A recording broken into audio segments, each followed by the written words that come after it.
Exercice 2 maintenant, toujours du sujet B6.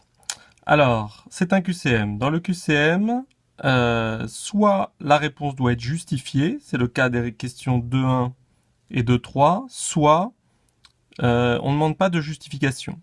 Dans un QCM, il n'y a pas de point négatif, donc il faut entourer une réponse quoi qu'il arrive, ou en tout cas marquer le résultat sur sa copie. On ne perd pas de points. Alors, première question. La probabilité d'un événement A est de 0,4. Déterminez la probabilité de l'événement contraire A bar.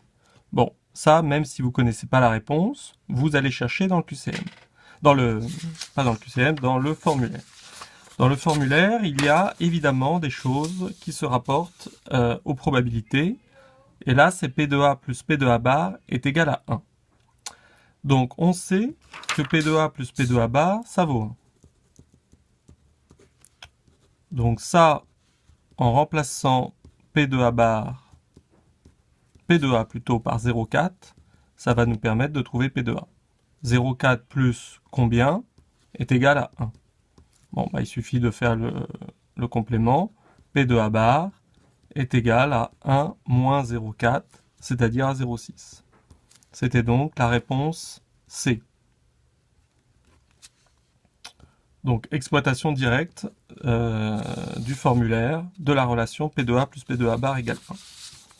Question 2, sans justification cette fois-ci. Sur l'intervalle 0,1, comment est la fonction logarithme népérien? Négative, positive ou elle change de signe? Bon, c'est un résultat du cours, elle est négative. Mais admettons que vous vous souveniez plus de votre cours. Admettons que vous n'ayez pas révisé avant le bac. Ce qui paraît étrange, mais bon, parfois ça peut arriver. Eh bien, vous pouvez retrouver le résultat. Comment? Vous allez dans le menu et vous allez demander à votre calculatrice de vous tracer la fonction. Donc là, j'efface ce qui a marqué. La fonction ln de x, logarithme népérien. Vous tapez ln de x. Vous savez que vous voulez la tracer entre 0 et 1, donc vous allez dans V-window, et là vous lui mettez xmin 0, xmax 1, et le pas par exemple de 0,1. Comme vous ne savez pas si elle est négative ou positive, bon bah vous allez tenter le coup, vous allez mettre entre moins 2 et 2, d'accord, avec un pas de 1, puis vous appuyez sur Draw.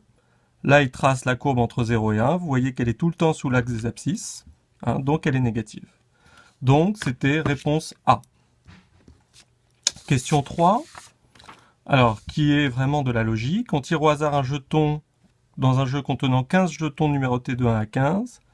Quelle est la probabilité d'obtenir un jeton portant le numéro 11, 12, 13, 14 ou 15? Bon, bah, il y a 5 possibilités sur 15. Donc la probabilité, c'est tout simple. Là, la justification est un peu étrange. 5 sur 15, vous mettez juste car il y a 5 chances sur 15 d'obtenir le jeton de 11 à 15. Dernière question plus intéressante sur la dérivée. On vous propose une fonction x6, x au carré moins 3x plus 1, et on vous demande de trouver sa dérivée. Bon, normalement, vous savez dériver ça les yeux fermés, puisqu'on l'a fait 15 fois. Admettons que ça ne soit pas le cas, vous allez voir dans le formulaire, où il y a toujours les dérivées qui sont inscrites. Vous avez ax plus b, sa dérivée c'est a, x au carré, sa dérivée c'est 2x. Une fois que vous savez ça, eh bien, vous pouvez facilement trouver la dérivée de la fonction qui vous intéresse. Donc là, c'est 6x au carré, donc on va faire le calcul complètement. 6x au carré moins 3x plus 1. Vous voulez dériver. Donc vous savez que ax plus b, c'est a, la dérivée, et x au carré, c'est 2x. Bon, bah on remplace.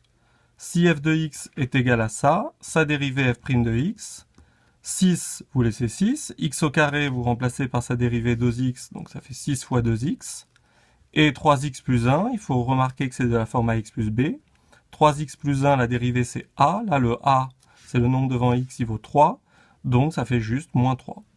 6 fois 2x moins 3, ça se simplifie évidemment en 12x moins 3, vous vérifiez que 12x moins 3 fait partie des solutions proposées, là c'est la réponse B, et donc vous mettez juste réponse B. Voilà pour l'exercice 2 de ce sujet B6.